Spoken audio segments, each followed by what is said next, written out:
পান্না মানে মোৰ ভণ্টি পাপু, তাইক আমি ঘৰত পাপু বুলি মাতো। তাইৰ কথা মই বিশেষ ক'ব নোৱাৰো, একেবাৰে সৰুৰে পৰা তাই মোৰ লগত লাগি থাকে, বেছিকৈ খুবেই সৰুৰে পৰা তাৰমানে এনি টাইম লাগি থাকে, যি কথা লৈ বেয়া বেলেগ একেবাৰে কেঁচুৱাৰ পৰা তাই মোৰ লগত লাগি কৰি থাকে। তাই হোৱাৰ মানে বৌক দুখ কৰিবলৈ নিদিওঁ, বৌ আমাৰ অত্যন্ত সাহসী।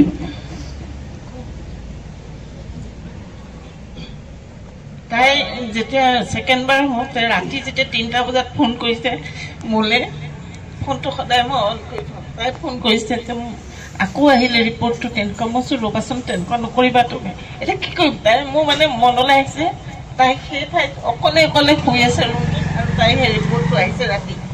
নমস্কাৰ, মই হেমন্ত আপোনালোক সকলোকে স্বাগতম জনাইছোঁ। ওলাইছোঁ সৰুপথাৰস্থিত অংকিতা এণ্টাৰপ্ৰাইজে আয়োজন কৰা আড্ডাৰ অনুষ্ঠানলৈ। 3বাৰকৈ কেঞ্চাৰ ৰোগত আক্ৰান্ত হৈ জীৱনক জয় কৰিবলৈ সক্ষম হোৱা এগৰাকী সাহসী মহিলা, নাম পান্না ভৰালী। আজি মই আপোনালোকক এই ভিডিঅ'টোত আড্ডাৰ কিছু কাৰ্যসূচী দেখুৱাম। আশা কৰিছোঁ আপোনালোকে ভিডিঅ'টো শেষলৈকে চাব। গতিকে আহক দেৰিকৈ ভিডিঅ'টো আৰম্ভ কৰোঁ। এয়া হ'ল আড্ডাৰ মুখ্য অতিথি পান্না ভৰালী বাইদেউ। বাইদেউক সম্বৰ্ধনা জনোৱা হৈছে। দুৰাৰোগ্য কেঞ্চাৰ ৰোগৰ সৈতে বাইদেৱে কেনেধৰণে যুঁজ দিবলগীয়া হৈছিল আৰু সেই যুঁজত বাইদেউ কেনেধৰণে জয়ী হ'ল, সকলোখিনি বাইদেৱে আজি সুন্দৰকৈ ক'ব। আশা কৰিছোঁ আপোনালোকে ভিডিঅ'টো শেষলৈকে চাব। আহকচোন বাইদেউৰ মুখেৰে সকলোখিনি কথা শুনো। প্ৰথমে মই সকলোকে ধন্যবাদ জনাইছোঁ, ইমান ঠাণ্ডা বতৰৰ মাজতো যে আপোনালোক আহি ইয়াত উপস্থিত হৈছে, আৰু বিশেষভাৱে দাদাক ধন্যবাদ দিছোঁ। মই কৈছিলোঁ মই তেনেকুৱা কোনো নহয়, মোক এনেকুৱা মঞ্চত বহাবলগীয়া, মই বিশেষ তেনেকুৱা নহয়। মই যিখিনি ভুগিছিলোঁ সেইখিনিয়ে যাতে অন্য মানুহে যাতে অসুবিধাৰ সন্মুখীন হ'ব লগা নহয়, সেইকাৰণেহে মই আমাৰ গোটেই টিমটোৱে আমি কাম কৰিছিলোঁ। মোৰ কেঞ্চাৰৰ লগত চিনাকি যেতিয়া 2001 চনত প্ৰথমবাৰ অভেৰিয়ান কেঞ্চাৰ হৈছিলে,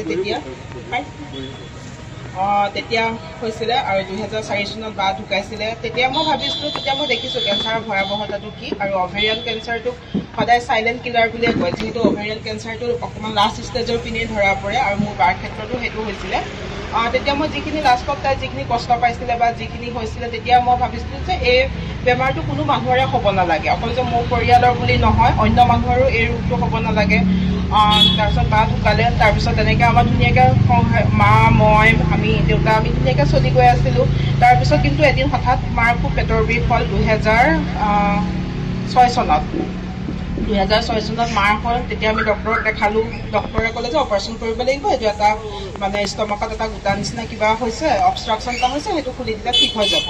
তাৰপিছত আমি যেতিয়া অপাৰেশ্যন কৰিলোঁ, আমাৰ চিনাকি ডক্টৰে আছিলে, কৰিলে। তাৰপিছত আমি যেতিয়া সুধোঁ কি হৈছে, কিন্তু তেওঁ আমাক অকণমান এভইড কৰিবলৈ চায়। তেতিয়া তেওঁ ভাবিছে, কাৰণ এওঁলোকৰ আজি 3 বছৰ 4 বছৰ আগত এটা ঘটনা হৈ গৈছে, আকৌ যদি কওঁ তেতিয়া এওঁলোকে কথাটো কি ভাবে বা লয়, সেইকাৰণে এভইড কৰিব চায়। কিন্তু আমি যেতিয়া সুধিলোঁ, আল্টিমেট তেওঁক আমাক কথাটো ক'লে, আৰু মাৰো ট্ৰিটমেণ্ট তেনেকৈ 3 বছৰ আৰম্ভ হ'ল। মোৰ বাও 3 বছৰ জীয়াই থাকিছিলে অভেৰিয়ান কেঞ্চাৰত, মাও 3 বছৰ জীয়াই থাকিলে। 2010 চনত মা ঢুকালে। তেতিয়াও মোৰ মনত এটা মানে মোৰ হ'ব নালাগে সেইটোৱে কথা। তাৰপিছত মই কিছুমান মেগাজিন পঢ়োঁ বা আৰু ইন দ্য মিন টাইম মই তিনিচুকীয়া চিভিলত এজ এ হস্পিটেল এডমিনিষ্ট্ৰেটৰ হিচাপে চাকৰি কৰিছিলোঁ। মোৰ দেউতা ডাক্তৰ, মোৰ খুৰা ডাক্তৰ, মোৰ জেঠাৰ ছোৱালী, তেওঁলোকৰ পৰিয়ালৰ মোৰ মানে ডক্টৰৰ ফেমিলি বহুতখিনি মোৰ চিনাকি। যিহেতু হস্পিটেলতে মই কৰিছিলোঁ, গোটেই ডক্টৰখিনিৰ লগত চিনাকি, তেওঁলোককো মই সুধোঁ, যিহেতু মোৰ মাৰ হৈছিলে, বাৰো হৈছিলে, মোৰ হোৱা কিবা সম্ভাৱনা আছে নেকি মানে। তেতিয়া তেওঁলোকে খালি এটাই কথাই কয়, যিহেতু তোমাৰ মাৰ পিছত তোমালোকৰ নেক্সট জেনেৰেশ্যনৰ বাৰ হ'ল, তোমাৰ হোৱা কোনো চান্স নাই।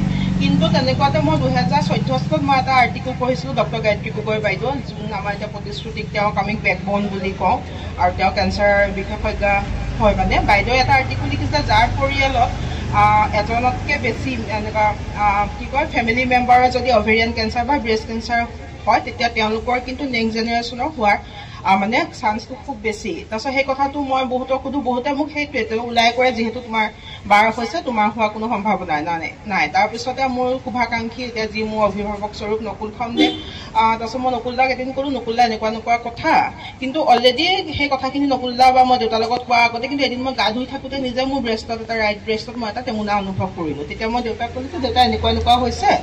দেউতাই কৈছে দেখাব লাগিব। গ'লোঁ, আমাৰ যোনজন বাকো অপাৰেশ্যন কৰিছিলে, মাকো কৰিছিলে, তেওঁ আমাৰ ফেমিলি খুৰা বুলি মাতোঁ, খুব ভাল চাৰ্জন আৰু ডিব্ৰুগড়। প্ৰথম কথাটোৱে দেউতাই মই সেইটোৱে সুধিছোঁ যে, দেউতাই কৈছে যে চোৱা এনেকুৱা হৈছে, তুমি যদি কিবা সন্দেহ কৰিছা খোলাখুলিভাৱে আমাক কোৱা, আমি এবাৰ বাহিৰলৈ লৈ যাম। তেতিয়া তেওঁ মোক ক'লে যে একো সেইটো সন্দেহ কৰিব লগা কথা নহয়, জাষ্ট এটা টিউমাৰ হৈছে। মোৰ মনত আছে সেইটো 15 চনৰ মে' মাহৰ কথা। মই এনেকুৱা বৃহস্পতিবাৰ নে কেতিয়া আমি তেনেকৈ দেখাব গৈছোঁ তেওঁ মোক ক'লে যে যিহেতু তুমি চাকৰি কৰা তুমি শনিবাৰ এটা ইভিনিং আহিবা মই ব্ৰহ্মপুত্ৰত এডমিট কৰি দিম দেওবাৰে অপাৰেশ্যন কৰি দিম সোমবাৰে তুমি যাব পাৰিবা তাৰপিছত মই আমি সুধিছোঁ কিবা আল্ট্ৰাচাউণ্ড কিবা কিবি কৰিব লাগিব নেকি তেওঁ ক'লে নালাগে তুমি অকল চেষ্টৰ এখন এক্সৰে আৰু ব্লাড টেষ্ট কেইটামান লিখি দিলে সেইকেইটা কৰি আহিবা বুলি ক'লে তাৰপিছত গ'লোঁ তেনেকৈ অপাৰেশ্যন তেতিয়াও আমি সুধিছোঁ মই নিজে সুধিছোঁ খুৰা আপুনি কিবা যদি সন্দেহ কৰিছে আপুনি মানে কথাটো আমাক কওক আৰু দেউতাইও কৈছে যে যিহেতু মই দুগৰাকী মোৰ পৰিয়ালক হেৰুৱাইছোঁ এই কিন্তু মই হেৰুৱাব বিচৰা নাই তুমি যদি কিবা মনত ডাউট হৈছে তুমি কোৱা তেওঁ ক'লে নাই নাই একো চিন্তা কৰিব নালাগে তাৰপিছতে অপাৰেশ্যন কৰিলোঁ অপাৰেশ্যন কৰাৰ পিছত বায়পচিটোতো স্বাভাৱিক কথা দিয়ে আজিকালি বায়পচি কৰিবলৈ বায়পচি কৰিব দিলে এপ্ৰিছমেট মোৰ ৰিপৰ্ট আহিছে বায়পচি মানে পজিটিভ বুলি তেতিয়া মানে মোক খুব বেয়া লাগিছিলে মানে খং উঠিছিলে হেৰি হৈছিলে কেলে সেই কথাটো হ'ল মই কন্দা কটা কৰিছিলোঁ কিন্তু তেতিয়া মোৰ দেউতা খুব সাহসী আছিলে আৰু তেওঁ মানে খুব মানে স্থিৰ প্ৰজ্ঞ ব্যক্তি আছিলে দেউতাই খালি তেতিয়া মোক এটা কথা কৈছিলে যুদ্ধখনত নামিছোঁ যেতিয়া আমি যুদ্ধ কৰিবই লাগিব আৰু এই যুদ্ধত আমি মানে জয়ী হ'বই লাগিব তুমি মানে ভাগি পৰিলে নহ'ব আৰু পিছদিনাখনে মোক নকুলদাই গায়ত্ৰী বাইদেউৰ ওচৰলৈ লৈ গৈছিলে আৰু গায়ত্ৰী বাইদেউৰ লগত যেতিয়া কথাখিনি পাতিলোঁ বাইদেৱে মোক ক'লে পান্না যিহেতু তোমাৰ এইটো বংশগতভাৱে হৈছে তুমি কিন্তু এইটো জেনেটিক টেষ্ট কৰিব লাগিব আৰু তুমি ইয়াত নালাগে মুম্বাইলৈ যোৱা মই তোমাক যোৱাৰ তাত কোন ডাক্তৰক দেখাব লাগিব কি কৰিব লাগিব সেইখিনি মই ঠিক কৰি দিম বাইদেৱে তেনেকৈ মোক ঠিক কৰি দিলে তাতে জেনেটিক টেষ্ট কৰিবৰ কাৰণে ডক্টৰ ৰাজীৱ চাৰিন ছাৰৰ লগতো কথা পাতি দিলে মুম্বাই টাটা মেমৰিয়েলত তাৰপিছত যিহেতু মোৰ দেউতাৰ এটা চাইড পেৰালাইচিছ ৰাইট হেণ্ড চাইডটো মোৰ লগত যাবলৈ মোৰ খুব মানে ভাল বন্ধু আৰু এগৰাকী বান্ধৱী মোৰ লগত ওলালে আৰু গায়ত্ৰী বাইদেউ সুমিত গুজৰাল ছাৰৰ লগত ফোনত কথা পাতি দিলে আৰু যেতিয়া মই টাটাত গৈ প্ৰথম ভৰি দিছোঁ ছাৰক লগ কৰিছোঁ ছাৰে মোক এটা কথাই কৈছে যে পান্না তুমি এইটো একো চিন্তা কৰিব নালাগে ব্ৰেষ্ট কেঞ্চাৰটো আজিকালি 99% কিউৰেবল আৰু তুমি যে কেঞ্চাৰ হৈছে যে তোমাক গোটেই কেঞ্চাৰ হ'ল বুলি কয় তোমাক গোটেই লাইফটো চেঞ্জ হৈ যাব জীৱনটো শেষ হৈ যাব তেনেকুৱা কোনো কথা নহয় এজ ইউজুৱেল তুমি তোমাৰ কামখিনি কৰি যোৱা কোনো একো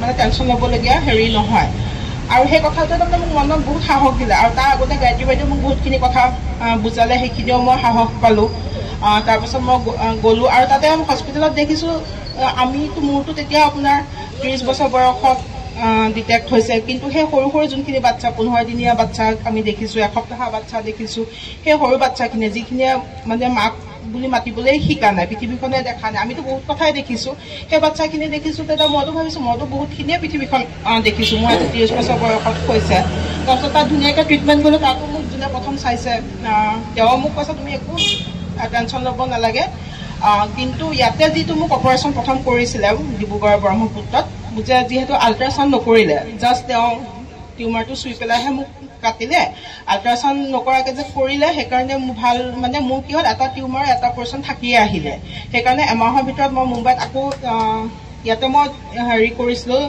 23 মে'ত প্ৰথম ব্ৰহ্মপুত্ৰত কৰিছিলোঁ আকৌ 23 জুনত মই মুম্বাইত কৰিব লগা হয় তাৰপিছতে তাত মোৰ অপাৰেশ্যন হ'ল অপাৰেশ্যন হোৱাৰ পিছত 8টা কেমো দিলে তাৰপিছত 20টা ৰেডিয়েশ্যন 25টা ৰেডিয়েশ্যন দিছিলে তেতিয়া মই ক'লোঁ যে ৰেডিয়েশ্যনটো মই যিহেতু বি বৰুৱাতে ল'ম যিহেতু তাত মোৰ লগত থাকিবলৈ ইমান মোৰ ঘৰৰ মানুহ নাই মানে পৰিয়ালৰ কিছুমান লোক পালপাতি বা ব্লাড ৰিলেশ্যনত নোহোৱা কিন্তু অতি আপোন প্ৰতিমা খুৰী তেওঁলোক মোৰ লগত গৈছিলে গৈ থাকিলে তাৰপিছত মোৰ কি কয় বন্ধু প্ৰণতি আৰু ৰাজু তাহাঁতি গৈছিলে তাৰপিছত লাষ্টৰ দুমাহ দেউতা মোৰ লগত থাকিলে আৰু তাত মই দীপশিখা ফাউণ্ডেশ্যনত থাকিলোঁ তেওঁলোকে মোক বহুতখিনি সহায় সহযোগ কৰিছিলে দেৱাশীষ ছাৰহঁতেও বহুতখিনি উৎসাহ যোগাইছিলে মানে ভালকৈ ট্ৰিটমেণ্টটো হৈ যোৱা তাৰপিছত আহি বি বৰুৱাত ল'লোঁ বি বৰুৱাত লৈ তেতিয়া মই অনুভৱ যেতিয়া মই ট্ৰিটমেণ্টৰ অসমলৈ আহিলোঁ তেতিয়া মই দেখোঁ যে মানে মানুহৰ মাজত এই কেঞ্চাৰটোৰ বিষয়ে এতিয়াও বহুতো ভুল ধাৰণা আছে আমাৰ নেইবাৰ মানুহে আমাক নামাতে যিহেতু আমাৰ ঘৰত 3টাকৈ কেঞ্চাৰ হ'ল সিহঁতৰ ঘৰলৈ গ'লে কেঞ্চাৰ হ'ব আমাৰ ঘৰলৈ আহি থকা মানুহ আমাৰ ঘৰত আহিলে মানে কি কয় চাহ খাব নেকি সুধিলে আমাক চাহ নেখায় মানে অকণমান গম পাওঁ যে অকণমান এভইড কৰে বা হেৰি কৰে মানে সেইবোৰ চব শিক্ষিত মানুহ আমি ভাবোঁ যে কি কয় শিক্ষা নথকা যোনখিনি নপঢ়া নুশুনা মানুহৰ মাজতে যাতে ভুল ধাৰণা আছে সেইটো নহয় বহুত শিক্ষিত মানুহৰ মাজতো আছে তাৰপিছত আহিলোঁ আহি গায়ত্ৰী বাইদেউৰ লগত কথা পাতিলোঁ দেউতাৰ লগত কথা পাতিলোঁ যে আমি কেঞ্চাৰৰ এইখিনি মানুহৰ যি ভুল ধাৰণা আছে সেইখিনি যাতে মানুহৰ মাজৰ পৰা আঁতৰি যায় কেঞ্চাৰ মানে যে মৃত্যু নহয় সেইখিনিৰ কাৰণে আমি এটা কাম কৰিবলৈ আমি আগবাঢ়িব লাগে আৰু সেই প্ৰচেছখিনি কাম আমি কৰি থাকোঁতে 2016 চনৰ 25 ডিচেম্বৰত দেউতাৰ হঠাৎ ছাডেন প্ৰেছাৰ ষ্ট্ৰক হৈ দেউতা ঢুকালে তাৰপিছত মানুহে মানে কি কয় মা ঢুকালে বা ঢুকালে দেউতা ঢুকালে চাব গ'লে পৰিয়ালৰ অৰ্থত মই অকলশৰীয়া হ'লোঁ কিন্তু মই কোনো অকলশৰীয়া নহ'লোঁ গোটেই প্ৰতিশ্ৰুতি আমাৰ যোনটো NGO গোটেই প্ৰতিশ্ৰুতি পৰিয়ালে মোক ইমান ধুনীয়াকৈ আৱৰি ল'লে আজি এতিয়া মোৰ বাইদেউ নাই কিন্তু গায়ত্ৰী বাইদেউ এতিয়া মোৰ বাইদেউ ভূমিকাটো পালন কৰি তেনেকৈ গোটেই প্ৰতিশ্ৰুতি পৰিয়ালে মোক আগুৰি ল'লে। তাৰপিছত আমাৰ প্ৰতিশ্ৰুতি বাকী কামখিনি কৰি 2017 চনৰ 15 ডিচেম্বৰত আমাৰ প্ৰতিশ্ৰুতিয়ে পূৰ্ণাংগ পৰ্যায় পালে। আৰু তাৰপিছত আমি বিভিন্ন ক্ষেত্ৰত কাম কৰি আহিছোঁ। আমাৰ সভাপতি হৈছে ৰয়েল গ্ল'বেল ইউনিভাৰ্চিটি আৰু ডিব্ৰুগড় ইউনিভাৰ্চিটিৰ ভূতপূৰ্ব ভাইচ চেঞ্চেলৰ সন্মানীয় অলক বুঢ়াগোহাঁই ছাৰ। গায়ত্ৰী বাইদেউ হৈছে আমাৰ অনাৰী প্ৰগ্ৰেম ডাইৰেক্টৰ। আৰু অসমৰ বিভিন্ন ঠাইৰ ডক্টৰ আমাৰ লগত জড়িত আছে। ডিব্ৰুগড়ৰ বহুত কেইজন ডক্টৰ জড়িত আছে, দিল্লীৰো ডক্টৰ আমাৰ লগত জড়িত আছে। আৰু আমাৰ লগত কিছুমান যিখিনি মানুহ আমাৰ লগত জড়িত আছে সেই মানুহখিনি কিন্তু স্বতঃস্ফূৰ্তভাৱে আমাৰ লগত ওলাই আহিছে কাম কৰিবলৈ। হয়, তেওঁলোকৰ পৰিয়ালত কোনোবা আক্ৰান্ত হৈছে, যেনেকৈ মই আছোঁ। গায়ত্ৰী বাইদেউৰ পৰিয়ালতো তেওঁ হৃদপিণ্ডৰ পৰিয়ালত কেঞ্চাৰত আক্ৰান্ত হোৱা মানুহ আছে। আমাৰ জইণ্ট ছেক্ৰেটেৰী তেওঁৰো কেঞ্চাৰত আক্ৰান্ত হৈ আজি 20-22 বছৰ হ'ল। তেনেকৈ আমাৰ প্ৰত্যেকজন সদস্যই কিন্তু কেঞ্চাৰ সেই মানুহখিনিৰ লগত বা তেওঁলোকৰ পৰিয়ালৰ দূৰ সম্পৰ্কীয় হওক, সেই যে আক্ৰান্ত হৈছিলে সেই সময়ত তেওঁলোকৰ মানে সেই অন্তৰত যিটো অনুভূতি হৈছিলে সেই অন্তৰৰ তাগিদত তেওঁলোকে আমাৰ লগত কাম কৰিবলৈ আহিছে। আৰু আমাৰ এই ছাৰ্ভিচটো কোনো আমি পইচা নলওঁ, আমাৰ এইটো ফ্ৰী অফ মানে হেৰিকে ছাৰ্ভিচটো দিয়া হয়। এতিয়া তাৰ উপৰিও আমি তাৰপিছতে এতিয়া ঠিক কৰিলে আমি যিহেতু এইটো দেখিছোঁ মানুহৰ মাজত বহুত ভুল ধাৰণা হেৰি আছে, তাৰপিছত আমি বিভিন্ন ঠাইত আমি সজাগতা সভা পাতোঁ। যিহেতু ব্ৰেষ্ট কেঞ্চাৰ, অৰেল কেঞ্চাৰ হওক বা চাৰ্ভাইকেল কেঞ্চাৰ হওক, সেইকেইটা যদি আমি আগতীয়াকৈ ধৰা পেলাব পাৰোঁ বা আমি যদি নিজে অকণমান সাৱধান হয়, আমি কিছুমান নিজে কৰিব পৰা মানে চেল্ফ, যেনেকৈ ব্ৰেষ্টৰ কাৰণে চেল্ফ ব্ৰেষ্ট এক্সামিনেশ্যন আছে, এতিয়া অভেৰিয়ান কেঞ্চাৰৰ কাৰণে আপোনাৰ পেপ টেষ্ট আছে, অৰেলৰ কাৰণে আমি মুখখন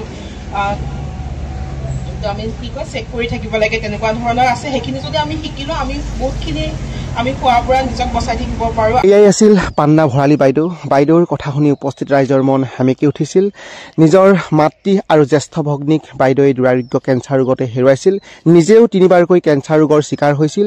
কেঞ্চাৰক প্ৰতিহত কৰি বাইদেৱে জীৱন যুঁজত জয়ী হ'বলৈ সক্ষম হ'ল। ভগৱানৰ আশীৰ্বাদ, বাইদেউৰ দুৰ্দান্ত সাহস মানিব লাগিব। শেষত বাইদেউৰ সুস্বাস্থ্য আৰু দীৰ্ঘায়ু কামনা কৰিলোঁ। লগতে অংকিতা এণ্টাৰপ্ৰাইজৰ স্বত্বাধিকাৰ দীপেন কুমাৰ বৰা ককাইদেউলৈ ধন্যবাদ জ্ঞাপন কৰিছোঁ মোক নিমন্ত্ৰণ কৰাৰ বাবে। ভিডিঅ'টো দীঘলীয়া নকৰোঁ, পুনৰ এটা নতুন ভিডিঅ'তে লগ পোৱাৰ প্ৰতিশ্ৰুতিয়ে মই হেমন্তই আপোনালোকৰ পৰা বিদায় লৈছোঁ। ধন্যবাদ।